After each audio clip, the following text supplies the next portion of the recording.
de la rédaction. Tout de suite, les titres. Le drapeau du peuple regagne la maison du peuple 23 ans après le sit-in des partisans de Michel Aoun à Babda. Le palais présidentiel était en fête ce matin. Le régime syrien rejette l'idée d'une administration autonome des rebelles à Alep. Au moins 7 enfants ont été tués ce dimanche dans la partie ouest de la ville. Depuis mardi, au moins 103 civils sont morts dans l'ensemble de la métropole. Important suspense en France pour le premier tour de la primaire à droite. 3 favoris sont au coude à coude, dont l'ancien président Nicolas Sarkozy. Près de 4 millions d'électeurs sont attendus. À 2 jours de la fête de l'indépendance, le palais de Babda a revêti aujourd'hui les couleurs nationales. Peu avant 13 h, la fanfare de l'armée libanaise et 150 scouts et guides de toutes les confessions ont fait entrer le drapeau libanais dans le hall de la résidence du chef de l'État. Le drapeau du peuple regagne la maison du peuple. C'est le slogan, le thème de la cérémonie organisée ce matin au palais présidentiel. La maison du peuple, c'est la formule qu'avait utilisée Michel Aoun pour qualifier la résidence présidentielle en 1989 lorsqu'il avait été nommé Premier ministre par intérim. En décembre de cette même année, un groupe de jeunes avait tenu un sit-in populaire dans les jardins de Babda. À l'époque, ils avaient appelé les Libanais à signer un drapeau géant pour réaffirmer leur volonté d'indépendance et de refus de toute ingérence étrangère, soigneusement conservée durant la période de la tutelle syrienne. Le fanion national était donc de retour ce dimanche à Babda. Au même moment, un autre défilé a eu lieu à Jahiliye, le village natal de Wiyam Wahab. L'ancien ministre a inauguré les brigades du Tawhid, sorte de force paramilitaire du parti druze, des hommes vêtus de noir, la plupart encagoulés mais non armés, ont marché au rythme de chants partisans. Parmi eux, on pouvait voir des enfants en treillis. Et pour Wiyam Wahab, ces brigades ne sont pas une formation militaire ou sécuritaire qui voudrait semer le chaos, mais une force de changement qui va bouleverser la donne en faveur de la montagne. Wiyam Wahab, dont le parti a envoyé des combattants en Syrie pour soutenir Bachar el-Assad, a également exprimé son soutien à ce dernier. Il a enfin implicitement critiqué son rival Walid Jumblat, l'accusant d'avoir marginalisé la communauté druze. La terre a légèrement tremblé la nuit dernière au Liban. Une faible secousse a été ressentie dans les régions de Nabatiyeh et de Marjeyoun au Liban Sud. Aucun dégât n'a été signalé. C'est ce que rapporte le chef du réseau de surveillance sismique Rachid Joma. Le séisme enregistré à 1h37 exactement était de magnitude 3,6 sur l'échelle de Richter. Au moins 7 enfants ont été tués ce dimanche par des tirs rebelles sur les quartiers gouvernementaux d'Alep. Selon l'agence officielle Sana, le bilan total est de 8 morts, 7 enfants et une femme. Au moins 32 autres personnes ont été blessées dans ces mêmes tirs sur Fourkane, donc à Alep-Ouest, toujours selon l'agence nationale syrienne. Information confirmée par l'Observatoire syrien des droits de l'homme. L'attaque intervient au moment où les quartiers rebelles de l'est de la deuxième ville de Syrie sont soumis à d'intenses bombardements du régime depuis mardi à coups de barils d'explosifs, d'obus et de roquettes. Et d'après l'OSDH, au moins 103 civils ont été tués par les bombardements depuis mardi. Le régime syrien rejette l'idée d'une administration autonome des rebelles à Alep, une proposition faite par l'émissaire onusien Staffan de Mistura. Ce dernier a rencontré aujourd'hui à Damas le ministre syrien des Affaires étrangères.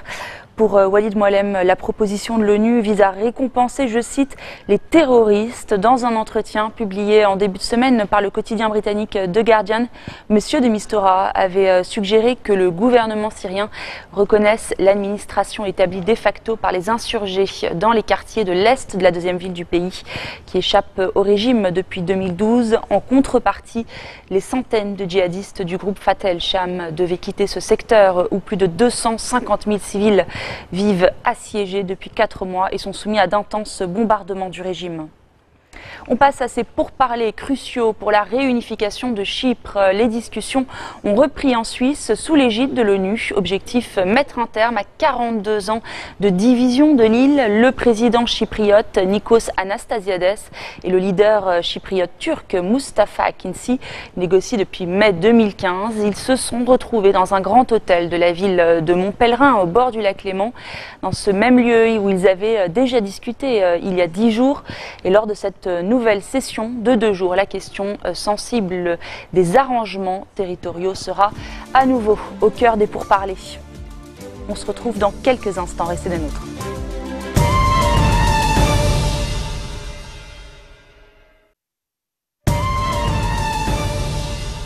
En France, c'est un premier tour de la primaire à droite et du centre plein de suspense. 3 favoris sont au coude à coude. L'ancien président Nicolas Sarkozy et 2 anciens ministres, Alain Juppé et François Fillon.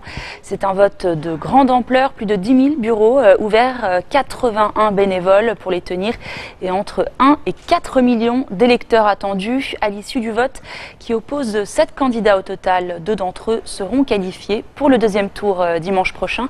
On écoute les réactions de quelques électeurs. Voté pour François Fillon parce que clairement il était largement au-dessus dans les débats de la primaire, parce que son programme est hyper clair et hyper concret surtout. Je pense dans les problèmes qu'on a aujourd'hui, c'est un programme comme celui-là qu'il faut. Donc j'ai trouvé que Fillon était vraiment très très bien. Il m'a rassuré. Bon, il y a peut-être des choses. D'abord, il a 62 ans. Je ne vais pas traiter Juppé de plus vieux puisqu'il est plus jeune que moi, mais il m'a rassuré, il a su se poser, il était calme, il répondait bien, mais il ne fallait pas l'embêter. Vous avez vu au 3e débat, hein, et là c'était bien parce que vraiment les journalistes étaient abominables, donc il a su répondre, et puis c'est un bel homme. Et un bon compromis entre contre Sarkozy, parce que Sarkozy a peu de chances de passer au 2e tour, moins de chances de passer, et puis il a fait son temps, et puis Fillon trop âgé, Juppé trop âgé. Voilà. Donc entre les deux, c'est celui qui a le programme le plus solide depuis le début, et je suis pour lui depuis le début. Voilà. J'ai voté pour Juppé, en fait pour faire barrage à Marine Le Pen. C'était un très grand choc pour moi, les élections aux États-Unis. Moi j'ai vécu aux États-Unis, je ne m'attendais pas du tout à ça.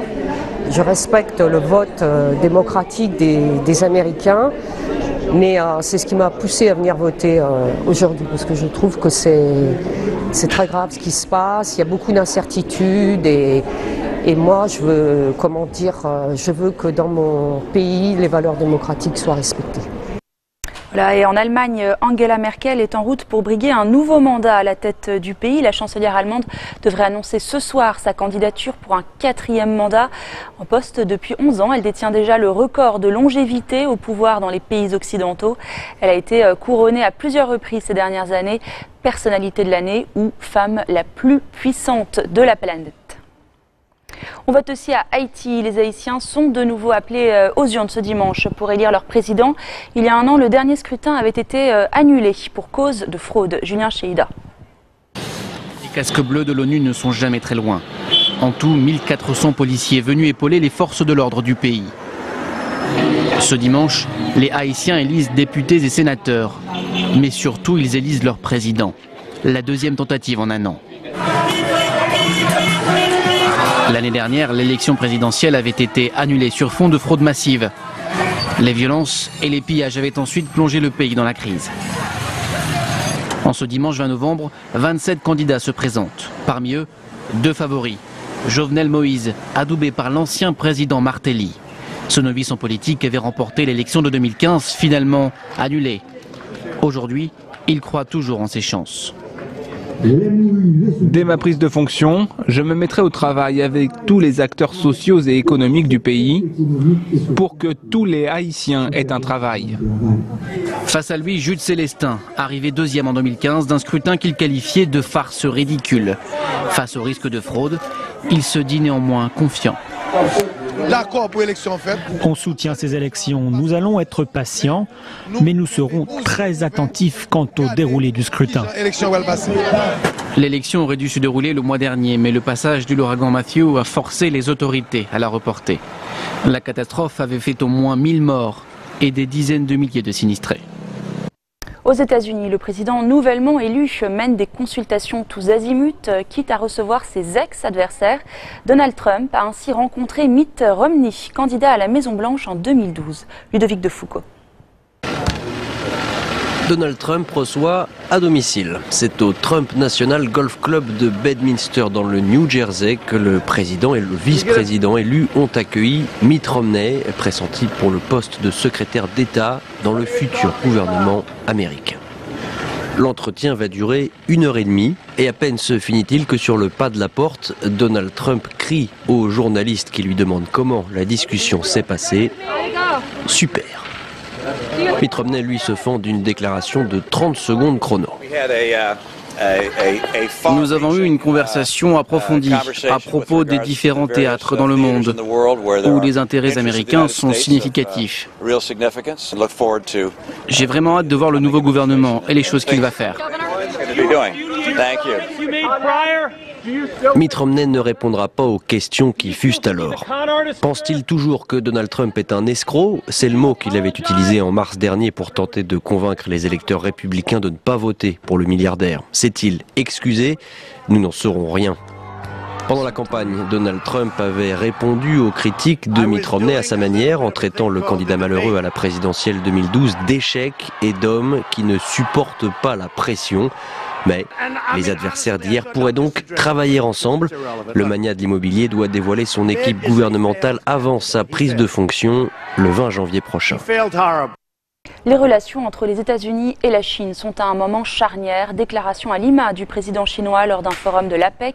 Une réunion qui a vu la dernière rencontre officielle entre Barack Obama et Xi Jinping. Florence Gaillard. C'est le dernier voyage officiel de Barack Obama à l'étranger, mais déjà son successeur est dans tous les esprits. Donald Trump a promis pendant sa campagne de protéger l'économie américaine de la concurrence chinoise. Une position que n'a pas manqué de souligner Xi Jinping face à Barack Obama. Nous nous rencontrons à un moment charnière dans les relations entre la Chine et les États-Unis. J'espère que nos deux pays travailleront ensemble pour nous concentrer sur la coopération, gérer nos différences et nous assurer que la transition se fera sans heurts. Le président Obama, lui, préfère parler des points communs plutôt que des divergences, notamment sur le climat et la Corée du Nord. Nos nations ont formellement rejoint l'accord de Paris. Maintenant, il reste du travail pour s'assurer que nos économies évoluent pour devenir plus durables. En termes de sécurité régionale, le président Xi et moi-même sommes unis dans notre forte opposition aux provocations de la Corée du Nord et nous intensifierons nos efforts pour dénucléariser la péninsule coréenne. Mais la Chine regarde ailleurs déjà. Son président a vanté les mérites d'une zone de libre-échange Asie-Pacifique qui intégrerait à long terme les 21 membres de l'APEC. Il a également rencontré Vladimir Poutine pour que la Russie joigne ses forces au projet. Un projet qui pourrait remplacer le TTP, accord signé l'an dernier par les États-Unis avec leurs partenaires asiatiques, mais remis en cause par Donald Trump. Les 21 économies de l'APEC représentent 60% du commerce mondial. C'est le plus grave accident de train de ces 20 dernières années en Inde. L'Express Patna-Indore a déraillé cette nuit à quelques kilomètres de sa destination. Le bilan est très lourd. Au moins 91 personnes ont péri dans ce nouveau drame ferroviaire. Le récit de Sophie Guignon. Hagard, cet homme sort des décombres, réalisant à peine ce qui vient de se passer. L'accident s'est produit très tôt, alors que la plupart des passagers dormaient. Tout d'un coup, il y a eu une énorme secousse. Nos têtes ont percuté le toit du wagon après le déraillement. On est sorti du wagon comme on a pu. Nous avons vu que le train avait déraillé. 4 ou 5 de mes compagnons ont disparu. Le déraillement des 14 voitures de ce train a fait plusieurs dizaines de morts. 30 ambulances ont été dépêchées sur place en urgence. Et tous les hôpitaux de la région sont en état d'alerte. Le plus difficile est de sortir les gens qui sont encore dans le wagon qui a été percuté très violemment par un autre. En plus de cela, un autre wagon a été très endommagé. Nous pensons qu'il y a des personnes prises au piège à l'intérieur. Le déraillement s'est produit alors que le train effectuait un long trajet de plus de 1000 km entre Indore et Patna, L'accident a eu lieu à quelques kilomètres de la ville de Kanpur. Très vite, le Premier ministre indien a réagi sur Twitter. Je suis terrassé. Au-delà des mots pour ceux qui ont perdu la vie à cause du déraillement du Patna Indore Express, mes pensées sont avec les familles endeuillées. Le réseau ferroviaire indien est l'un des plus importants du monde. Si 20 millions de personnes prennent le train chaque jour en Inde, plusieurs milliers meurent chaque année dans des accidents.